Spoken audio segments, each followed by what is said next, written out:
I S S spasi Miss spasi Miss S U D A H spasi sudah sud spasi sud M A K A N spasi makan. Tak, kirim. Makan spasi makan. Kirim, kemis. Kirim tombol kirim.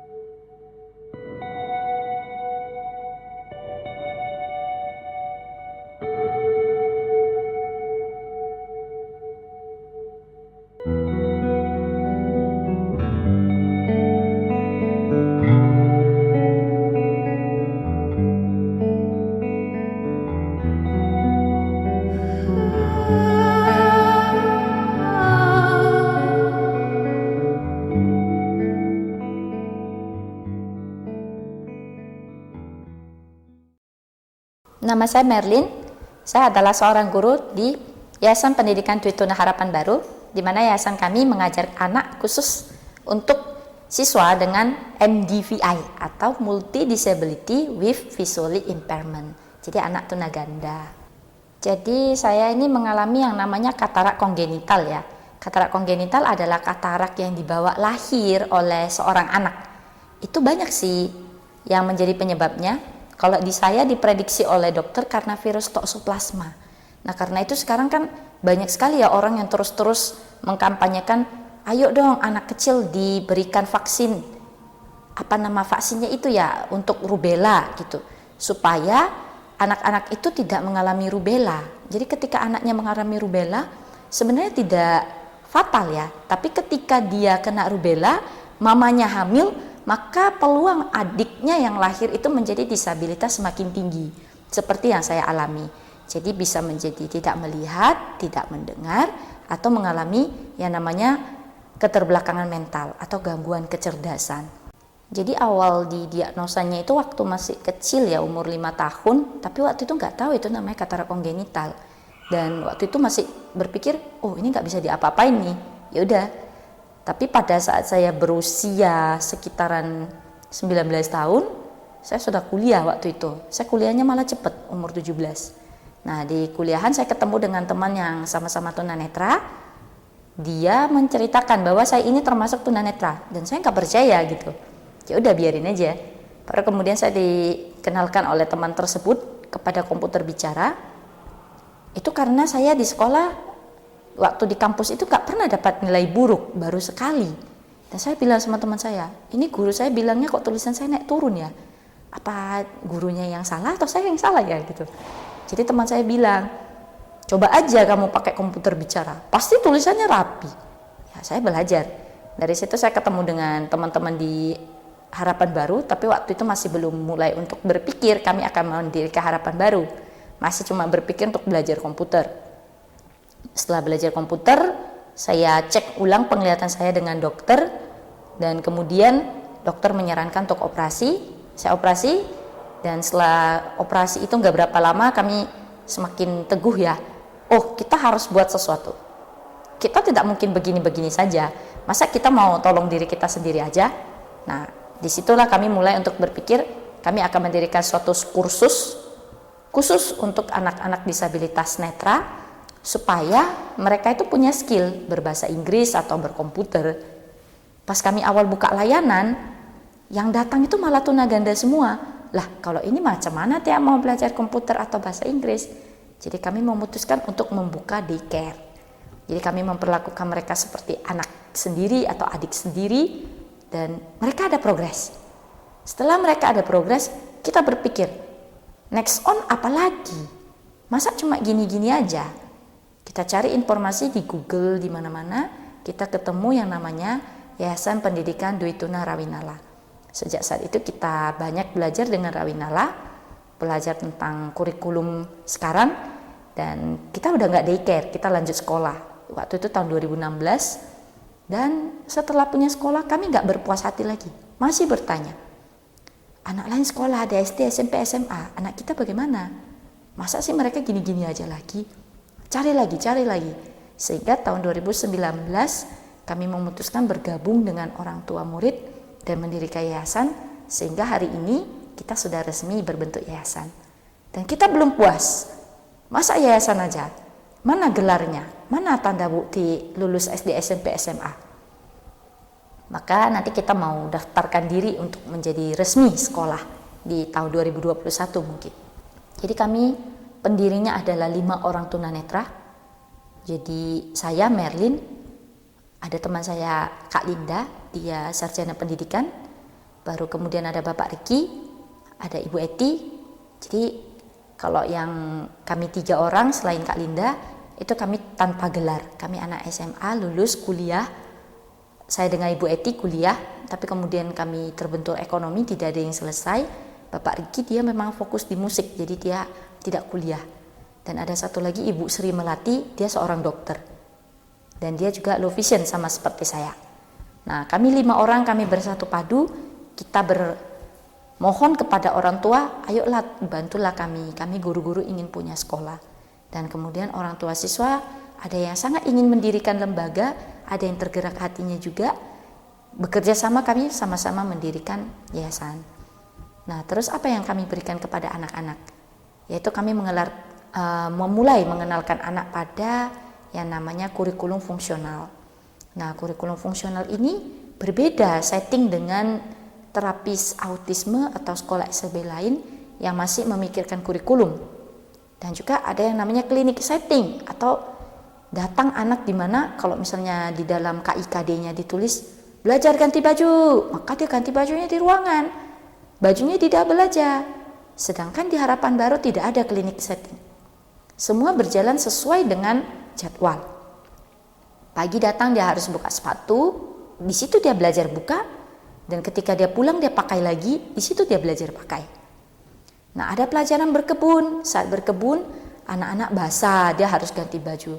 Nah, di situ pelajaran ganti baju. Jadi tidak datang ke gedung, oh pelajaran ganti baju, terus kita ganti di mana aja. Itu tidak kami perbolehkan. Jadi dari situ anak-anak belajar. Oh, segala sesuatu terjadi ada sebab, ada akibat. Tanaman sebelum menjadi makanan itu harus ditanam dari biji. Tumbuh, dipanen, dimasak, dimakan. Jika kita tidak tanam, kita beli, kita cuci, kita masak, baru bisa dimakan. Tidak ada yang namanya magic di dunia ini. Jadi gak ada yang namanya makanan tiba-tiba datang simsalabim, itu tidak ada. Anak-anak harus tahu, sehingga dia tidak marah ketika makanan itu lama datang. Pada saat dia ingin minum, dia haus, minuman lama datang, dia menangis. Tidak ada. Jadi kita melibatkan anak untuk, mengambil minuman ada proses. Membuat minuman ada proses. Semua hal di dunia ini berproses, tidak terjadi begitu saja. Itu yang kami usahakan untuk ajarkan pada anak-anak di Harapan Baru. Tantangan itu berkembang seiring sekolah ini bertumbuh. Jadi awal tantangannya itu simple, yaitu orang tua nggak percaya ya, bagaimana siswanya bisa belajar kepada gurunya yang tunanetra. Dan waktu itu posisi saya masih sangat muda ya, waktu itu masih 21 tahun. Jadi masa sih anakku bisa belajar sesuatu dari dia? Kemudian muncul lagi tantangan yang baru. Bagaimana kita untuk membiayai operasional? Karena masih kecil-kecil itu mudah sekali diatasi. Dengan uang sekolah tertutupi. Kemudian muncul lagi tantangan yang baru. Kok gedung kalian cuman ruko? Emang anak-anak bisa belajar di sini? Nah, setelah sudah selesai, seperti itu kita menghadapi tantangan terbesar adalah bagaimana berkomunikasi dengan anak-anak. Bisa bayangkan anak tanpa penglihatan, ada juga yang tanpa pendengaran, ada yang tanpa bicara. Kita guru tidak melihat, jadi bagaimana kita berkomunikasi dengan mereka?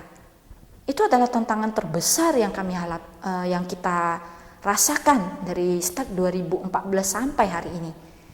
Tapi syukurnya kita bisa mengatasi tantangan tersebut dengan metode berbicara dengan anak melalui benda dan bahasa isyarat, taktil kami sebut. dengan dirabakan seperti itu.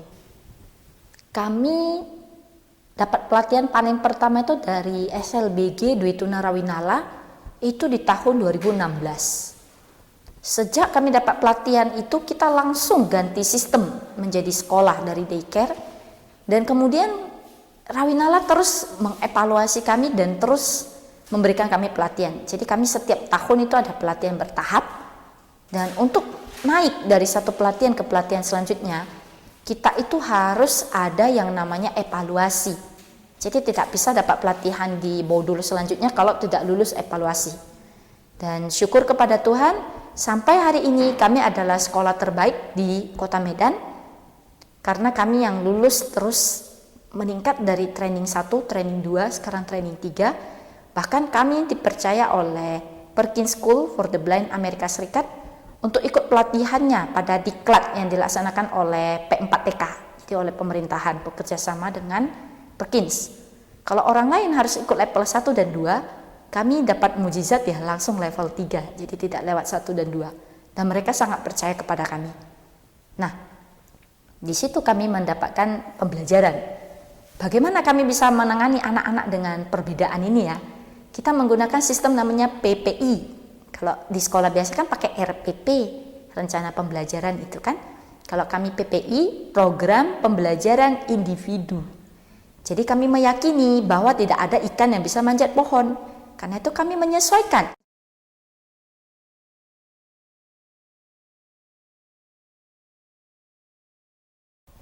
Saya kenapa ya bisa seperti ini ya? Karena awalnya saya berpikir pada saat mendirikan lembaga di pertama kali, saya punya pertanyaan besar di dalam hati.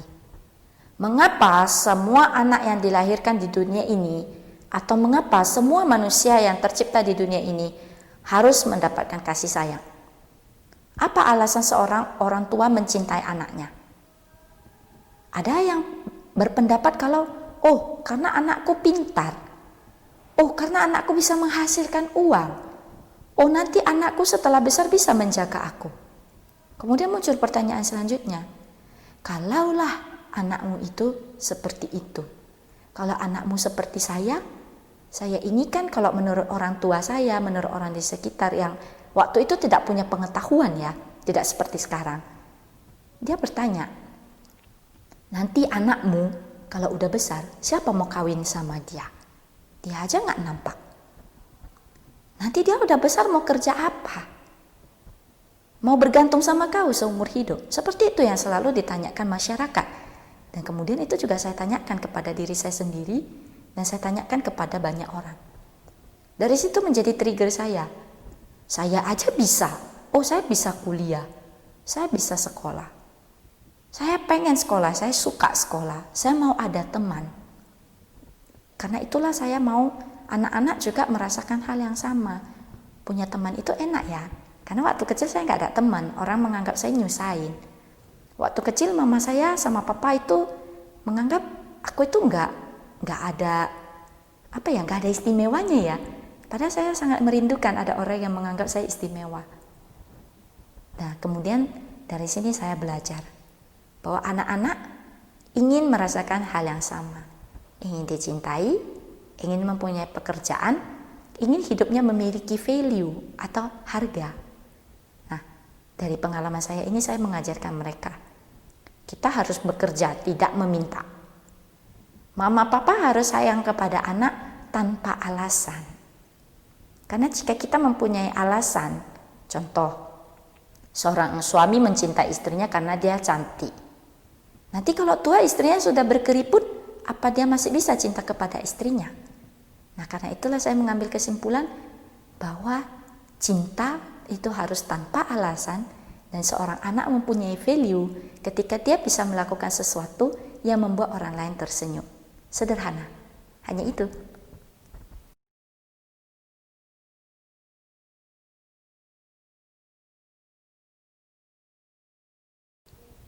Ya kalau berbicara soal aksesibilitas ya, saya jadi teringat ya, suatu ketika ada guru kami yang sedang mau mengevaluasi kami ya dari Jakarta.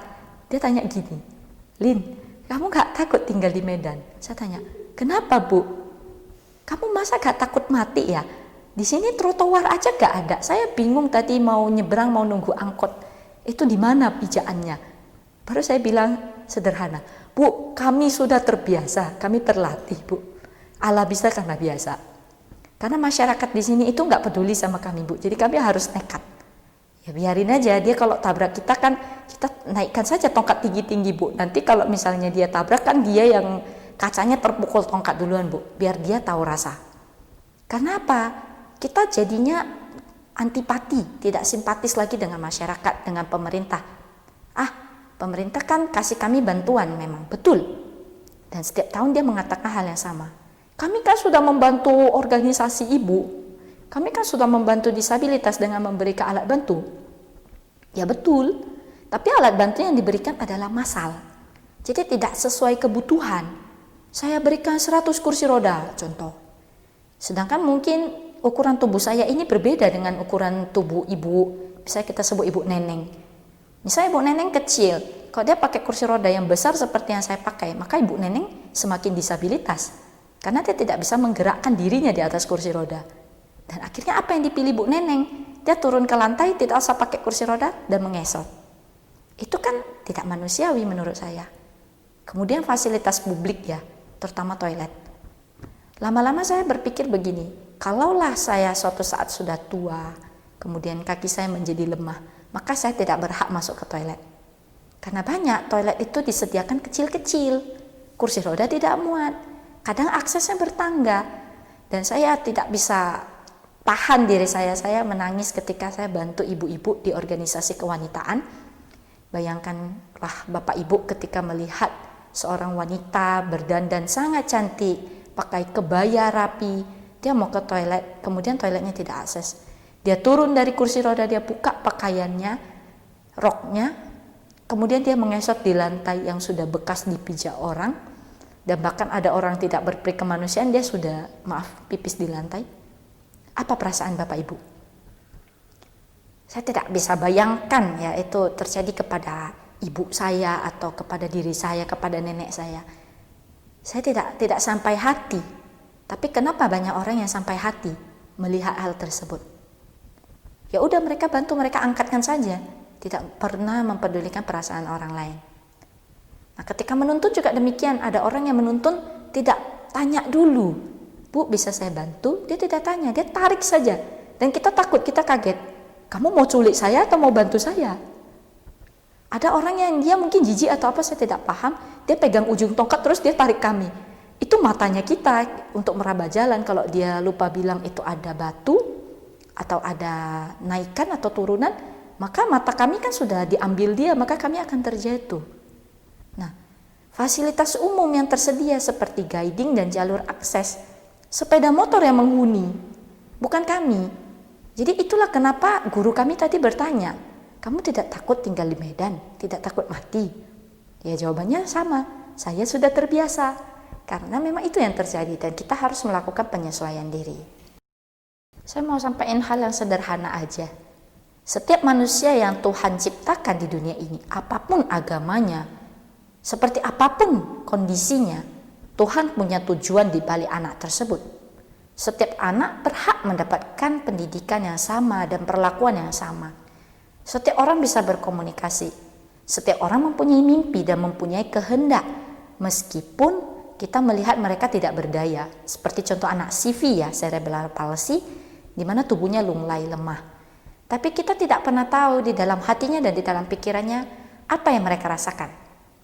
Mereka sama seperti kita, mempunyai perasaan, tahu sedih, tahu senang.